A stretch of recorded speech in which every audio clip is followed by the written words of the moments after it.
ठीक है, अभी हम बात करेंगे आगे। इस 5th यूनिट को कंटिन्यू करते हैं आगे। समरूप चुंबकीय क्षेत्र में घूर्णन करती हुई धातु की चालक छड़ में प्रेरित विद्युत वाहक बल।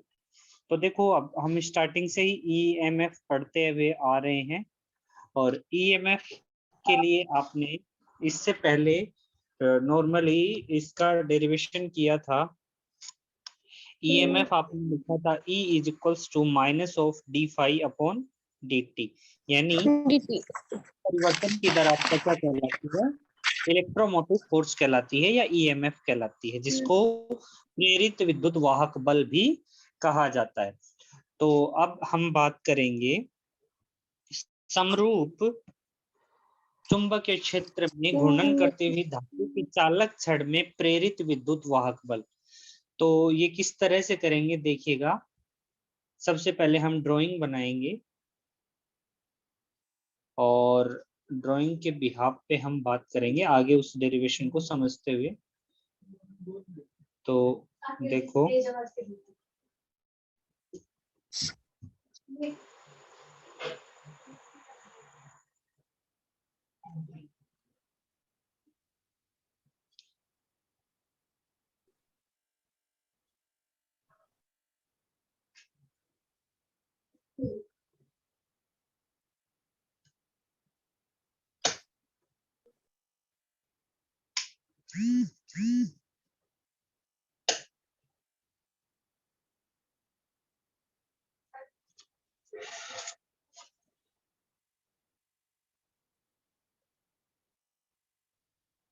ओके, तो ड्राइंग में बना रहा हूं यहाँ पे।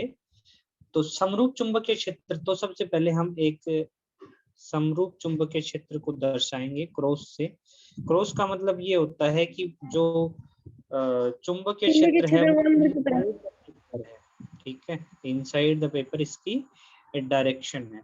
अब हम बात कर लेते हैं यहाँ पे एक घूर्णन करती हुई चालक छड़। तो मान लो एक छड़ है जो घूर्णन कर रही है, और इस तरह से वो घूर्णन करेगी, ठीक है।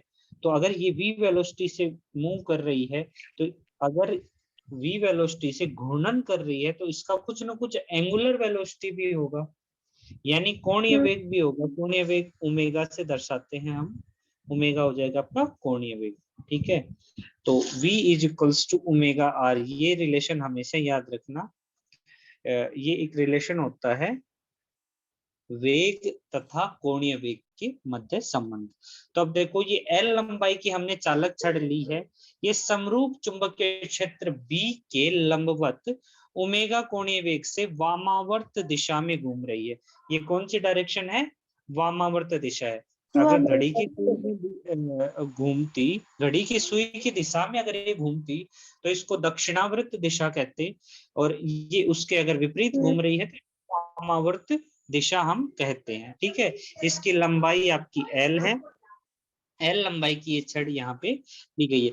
अब चालक छड़ का अल्पांश डीएल, अब मैंने आपको बताया था अगर एल लेंथ है तो इसका अल्पांश अगर हमने छोटा सा लेना है तो हम डीएल लेंगे, ठीक है। इसका छोटा सा अल्पांश डीएल चुंबकीय क्षेत्र बी के लंबवत वी वेग से गतिशील हो, तब अल्पांश में प्रेरित विद्युत वाहक बल क्या होगा?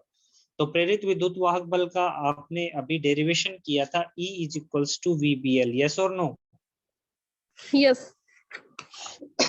ओके, तो यहाँ पे हमने L की जगह क्या लिया है? DL लिया है। तो DL के लिए आप क्या कर दोगे यहाँ पे? DE is equals to VB into DL, yes और नो?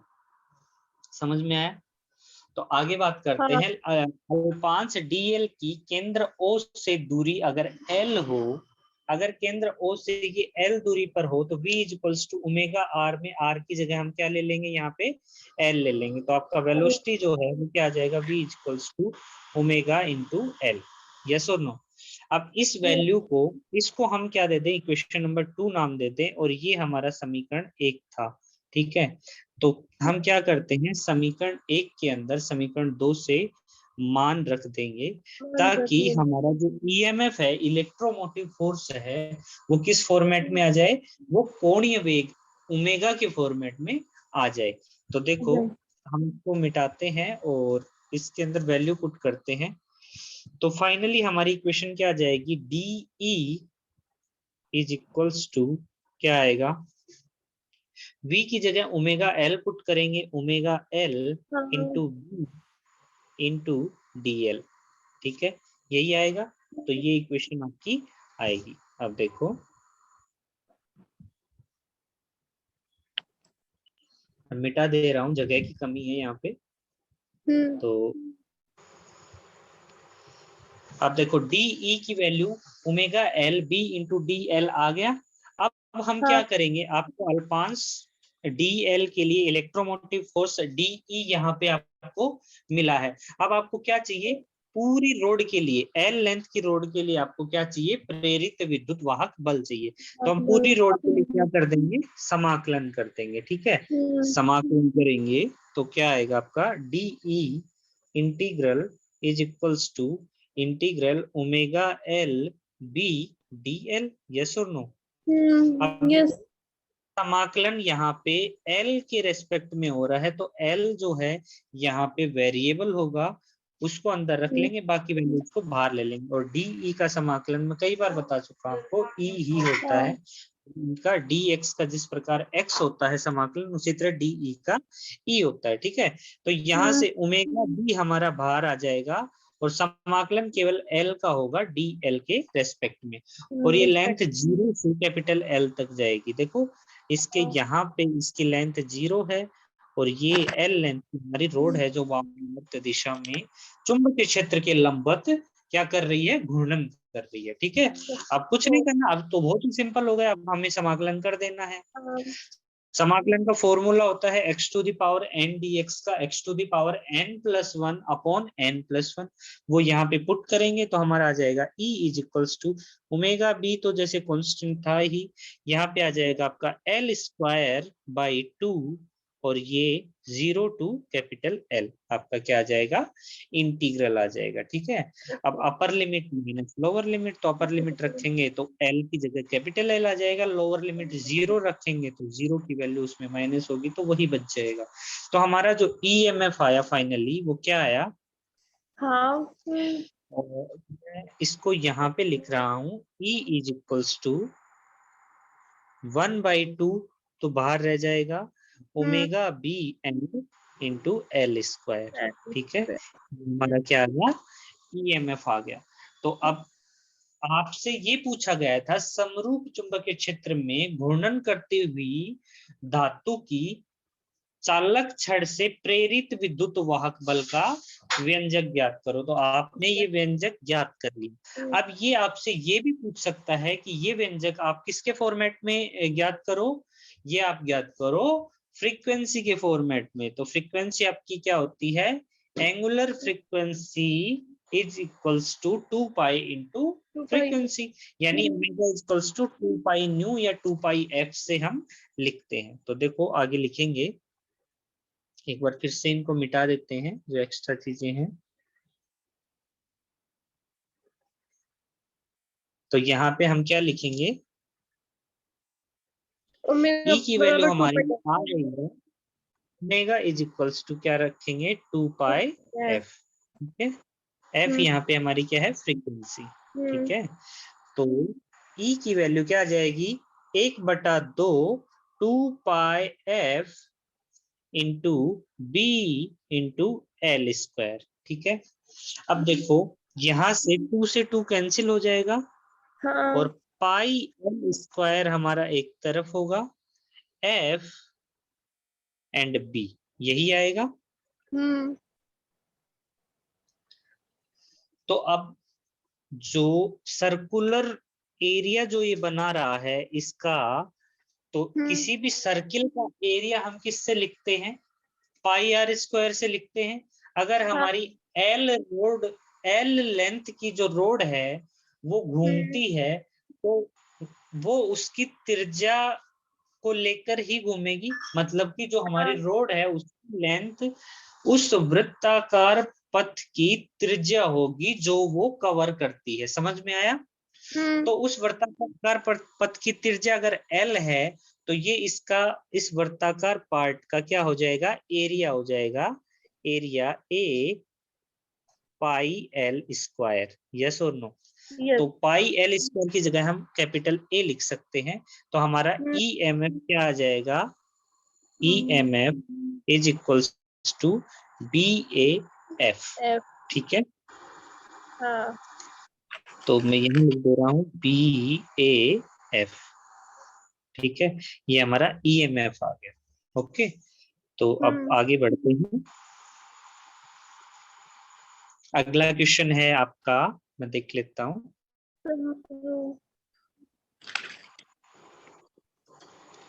अगला क्वेश्चन है, समरूप चुंबकीय क्षेत्र में आयताकार कुंडली की घूर्णन गति के कारण उत्पन्न प्रेरित विद्युत वाहक बल एवं प्रेरित विद्युत धारा का व्यंजक ज्ञात करो। तो क्या करना है आपको, चुंबकीय क्षेत्र कैसा लेना है, समरूप लेना है, ठीक है।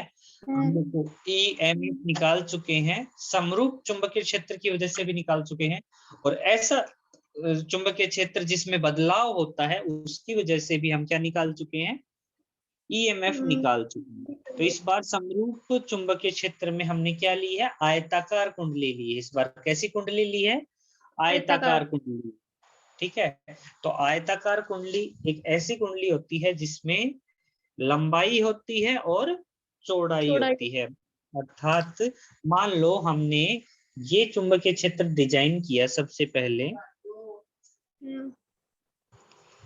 पहले ये चुंबकीय क्षेत्र डिजाइन किया, ये है आपका नॉर्थ पोल, उत्तरी ध्रुव, और ये है आपका दक्षिणी ध्रुव, ठीक। इसके अंदर चुंबकीय क्षेत्र आपको भी पता है समरूप ही रहने वाला है, ठीक है, क्योंकि हम नॉर्थ पोल और साउथ पोल में किसी भी तरह का कोई मूवमेंट नहीं कर रहे हैं, ठीक है।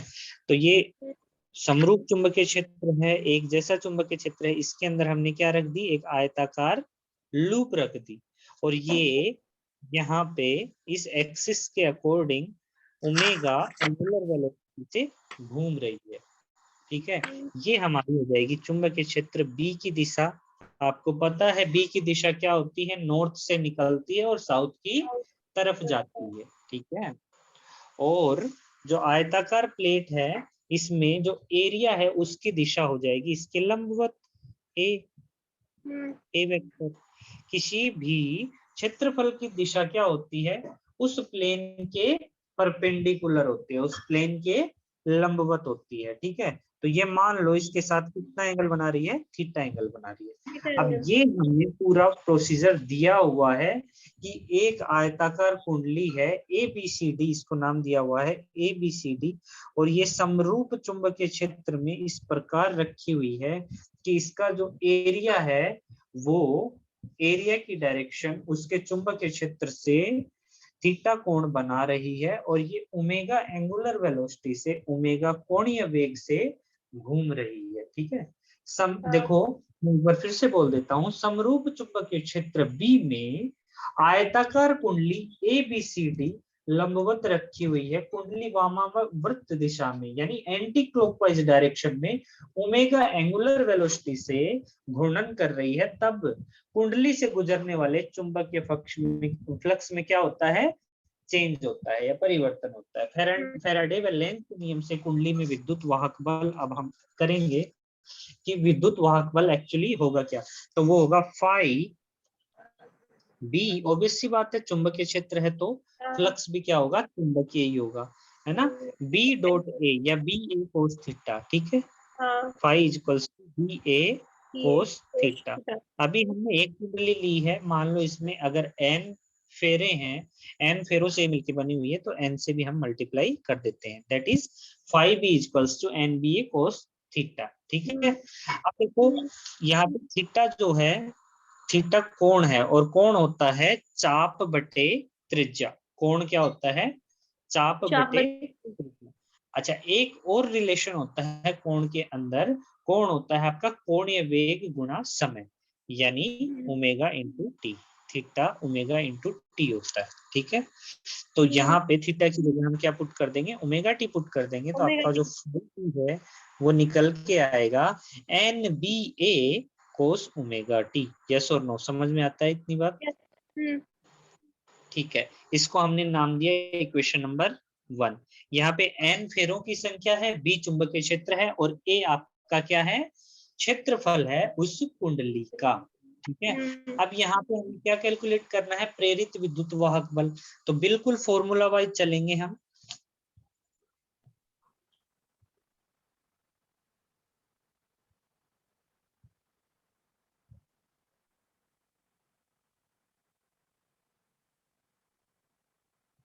फॉर्मूला से चलेंगे।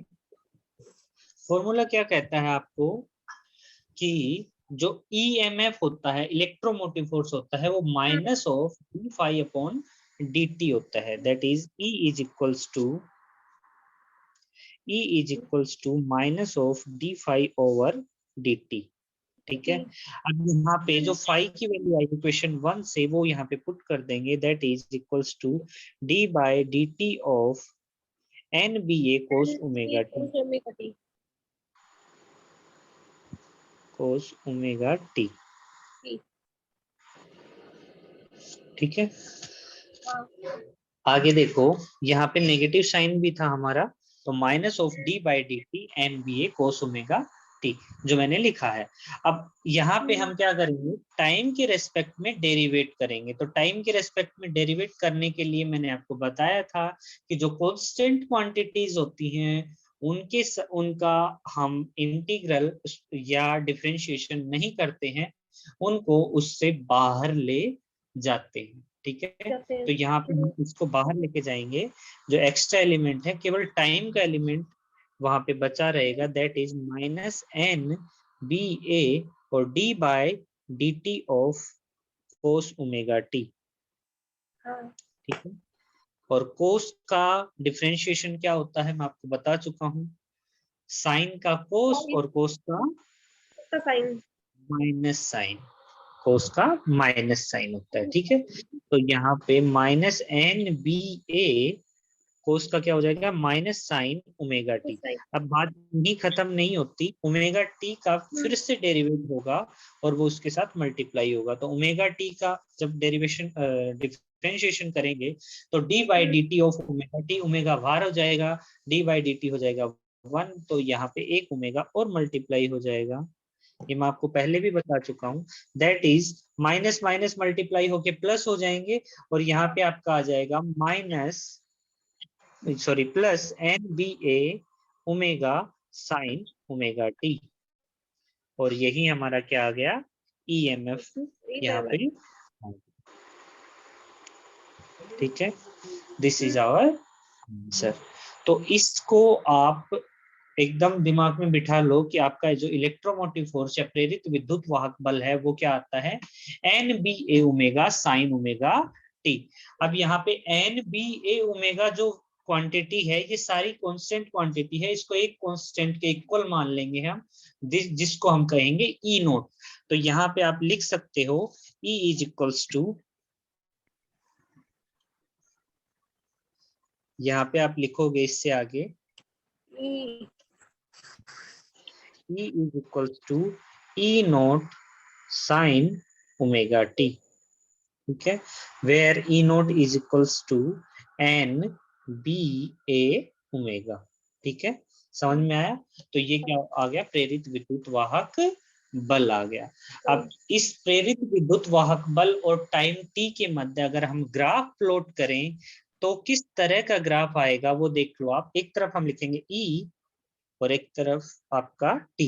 ठीक है, तो बेसिकली ये जो ग्राफ है, ये ई और टी के बीच में, ये ई नोट तो यहाँ पे कांस्टेंट वैल्यू है, तो ये बेसिकली साइन का ही ग्राफ होगा, और साइन का ग्राफ हमेशा 0 से स्टार्ट होता है और इस तरह से बनता है। ठीक है, तो ये ग्राफ आ गया सिंपली, इसका मैक्सिमम जो आपका वैल्यू है वो ई नोट आ जाएगा। ठीक है, हाईएस्ट वैल्यू, लोवेस्ट वैल्यू क्या जाएगा, माइनस ई नोट।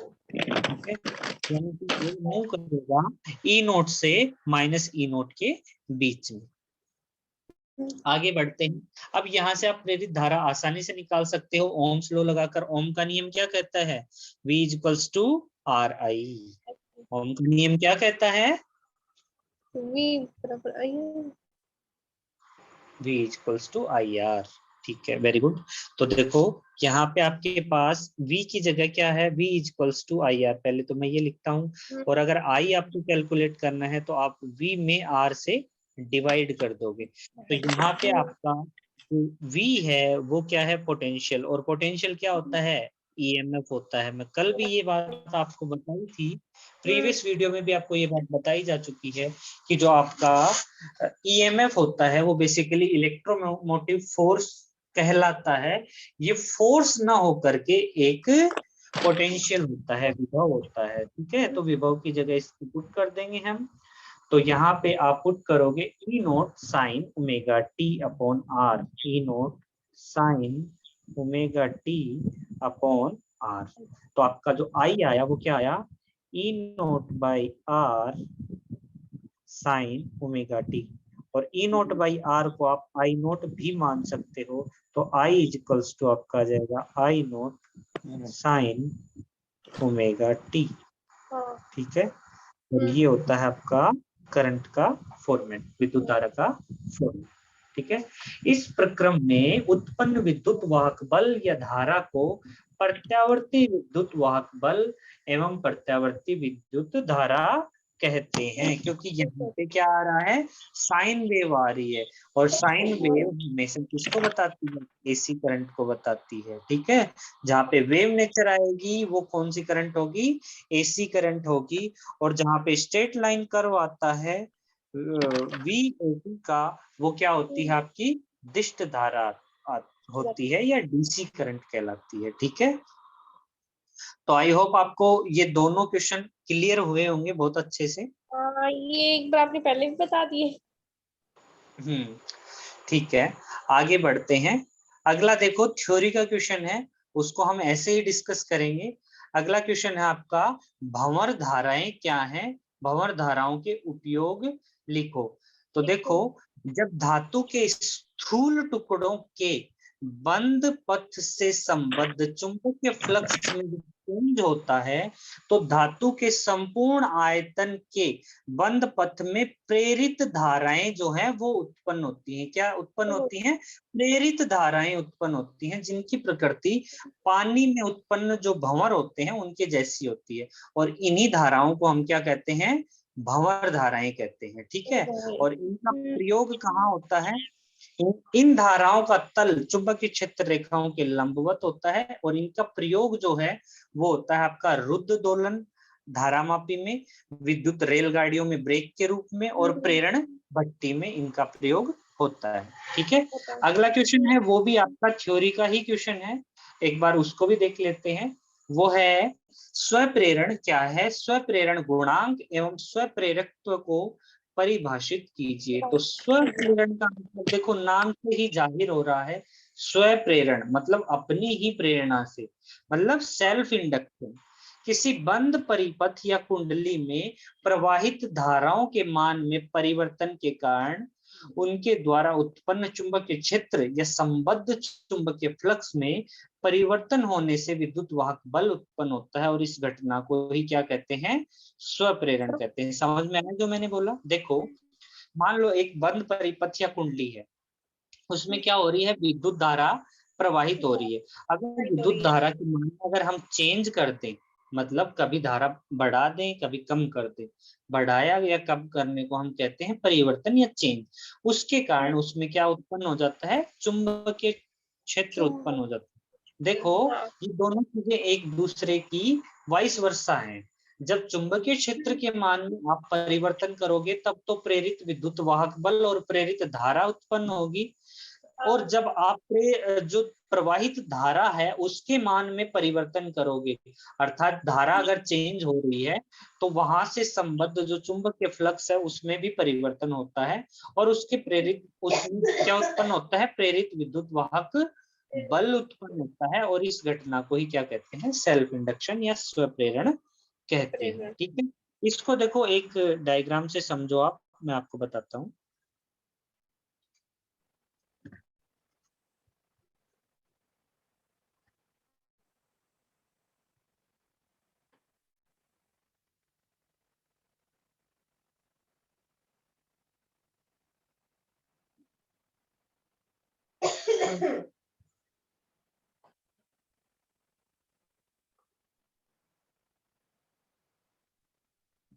ठीक है, देखो एक डायग्राम बनाते हैं हम। डायग्राम दिख रहा है?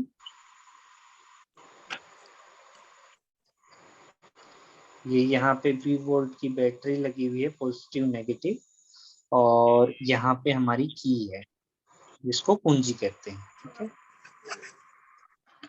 और यहाँ पे ये कुंडली है, इसके अंदर ये एक सर्किट है। यहाँ पे हमने क्या किया, कुंजी को ऑन किया। ठीक है, तो इसमें क्या होगी, करंट फ्लो होगी, धारा प्रवाहित होगी। अब इसके नजदीक हमने एक और अगर हम क्या करें, यहाँ पे इस कुंजी को ऑफ कर दें तो क्या होगा, धारा के मान में क्या हो जाएगा, परिवर्तन हो जाएगा।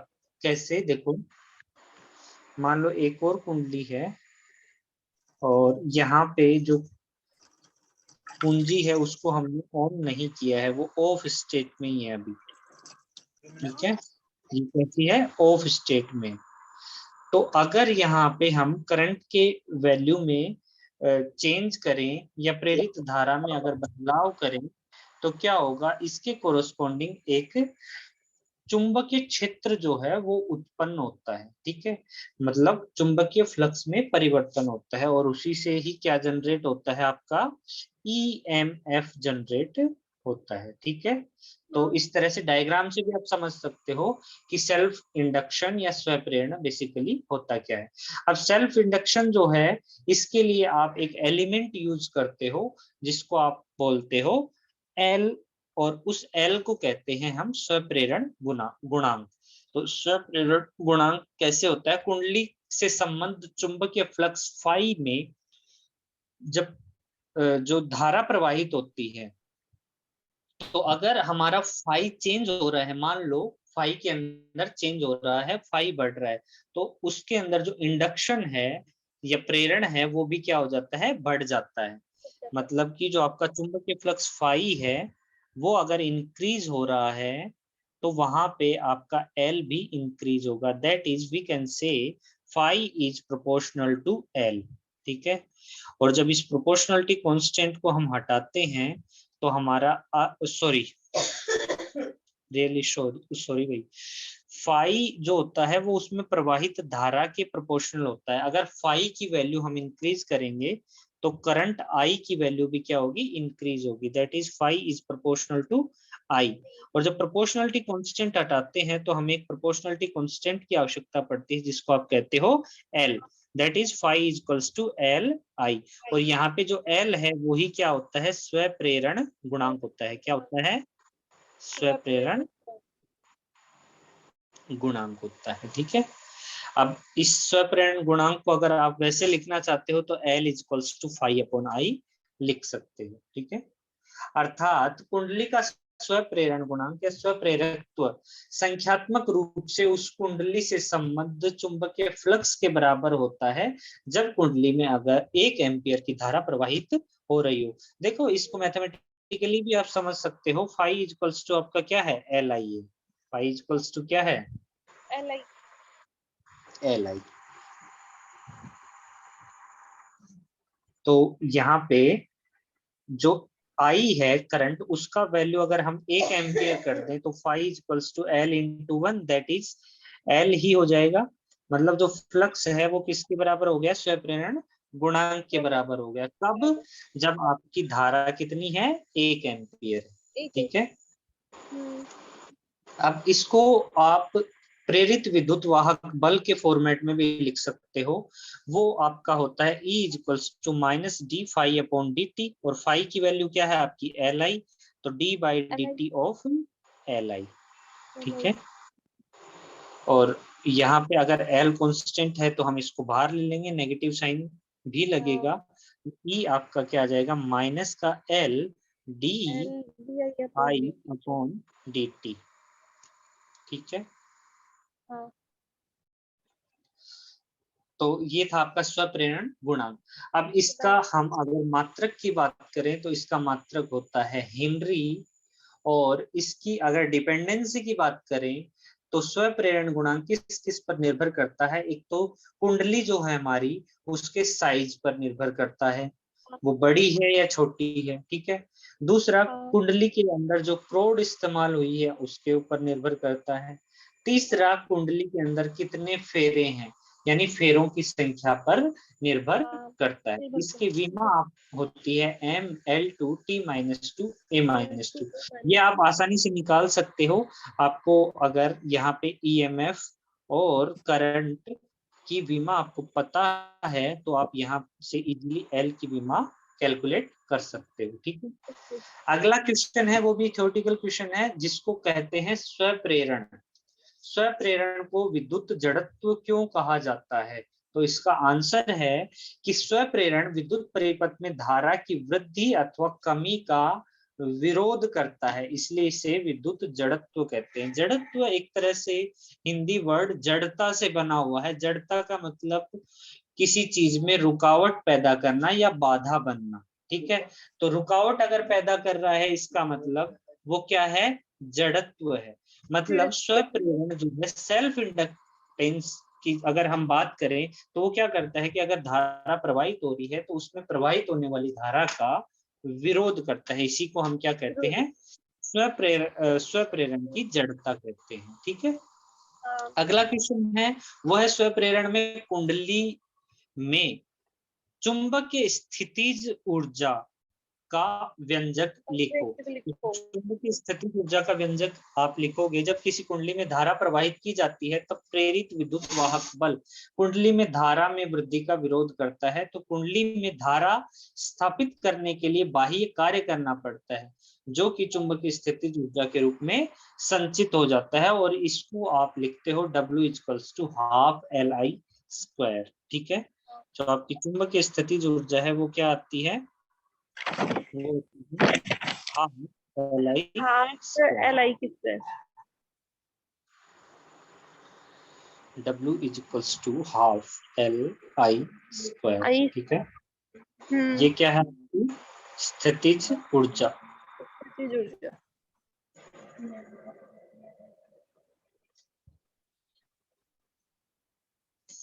अगला क्वेश्चन है आपका, किसी समतल वृत्ताकार कुंडली का स्वप्रेरकत्व गुणांक ज्ञात करो। मतलब L की वैल्यू आपको कैलकुलेट करनी है। अगर समतल वृत्ताकार कुंडली है जो कि किसी एक इलेक्ट्रिक फील्ड के मैग्नेटिक फील्ड के अंदर रखी गई है, तो माना कुंडली में R त्रिज्या की समतल वृत्ताकार कुंडली में I धारा प्रवाहित हो रही है, तो कुंडली के केंद्र पर चुंबकीय क्षेत्र कितना हो जाएगा?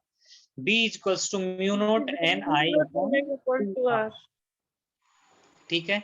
कुंडली के लिए चुंबकीय क्षेत्र का मान इस फॉर्मूला से लिखते हैं, B=μ0NI/2R, ठीक है। और जो फ्लक्स होता है, फ्लक्स को लिखते हो आप Phi=NBA। NBA cos थीटा भी लिखा था, थीटा की वैल्यू 90 डिग्री 0 डिग्री, तो NBA। तो समीकरण इन दोनों इक्वेशन से, इसको 1 दो, इसको 2 दो, इन दोनों इक्वेशन से आप क्या कह सकते हो? यहाँ पे B की वैल्यू पुट कर सकते हो, तो फाई हो जाएगा आपका N μ0NI/2R इंटू ए। यहाँ पे 2 n हो गए तो n² हो जाएगा। तो आप क्या लिख सकते हो? μ0n²I/2R × A। और जो एरिया होता है आपका किसी कुंडली के लिए, आप एरिया अगर लिखते हो तो वो किससे लिखते हो? πr² से लिखते हो। लिखते हो कि नहीं लिखते हो? हाँ, तो इसकी वैल्यू पुट कर दो यहाँ पे, आपका फाई क्या आ जाएगा? μ0n²I/2R, और यहाँ पे एरिया क्या हो जाएगा? πr², ठीक है। तो ये R², एक R कैंसिल हो जाएगा, फाई की वैल्यू क्या आ जाएगी आपकी? हाफ। अच्छा एक चीज देखो, φ/I आपका L होता है, तो ये जो I है यहाँ मल्टीप्लाई में है, इस तरफ भेज देंगे तो डिवाइड में आ जाएगा φ/I = क्या बचेगा आपका? हाफ μ0n² π × R, यही बचेगा। तो फाई अपॉन आई आपका क्या होता है, एल होता है। देखो फाई प्रोपोर्शनल टू आई लिखा था और phi is equals to L I लिखा था कि नहीं लिखा था।